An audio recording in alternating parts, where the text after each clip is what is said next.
nyinyi muyimbi ibirina kwa badde walinga avunda alize kufa agende ku mulambo ayogere bigambo bingi ebyobufuzi bye ayisewo bikyalekanire eggwanga era kati alinda mufube bamukozesako okubika abantu n'abakyali mulamu bo baagala bafukuba bafuka abogezi bakubafu. It is the final channel zanyangu SPV Graphics full figure amaze n'alumba Bobi Wine n'amugamba Bobi Wine yafuuka mwogezi wa kubafu era Evelyn Lagu abadde afa atabakuba President Museveni muyamba mutwala nakasero. Bobi Wine yandidduse mangu nnyo n'ayogerera nga bwe bafiiriddwa omuyimbi naye nga mwana mulenzi mbutayamba. Full figure ayogera. Bobi Wine yeke nyinyi muyimbi Evelyn Lagu abadde walinga avunda alize kufa agende ku mulambo ayogere bigambo bingi ebyobufuzi bye ayisewo bikyalekanire eggwanga era kati alinda mufube bamukozesako okubika abantu n'abakyali mulamu bo baagala bafukuba bafuka abogezi bakubafu alinye ku motoka gulu avuka amugobere babakuba amasasi bafe.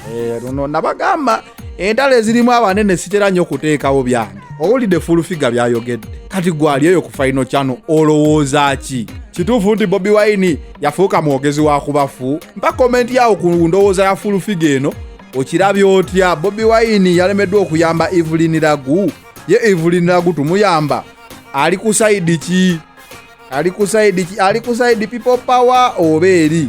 Kwegamba bizibuzibu. Bobi Wine simanyi oba mwandi muyambye ng'omuyimbi naye kasise ky'omukisa omulungi president yamuyambye katumusabire asuuke adde engulu kuba mwana muwala ali bubi nnyo. It is the final channel zanyangu SPV Graphics and of course Afcloud. We out.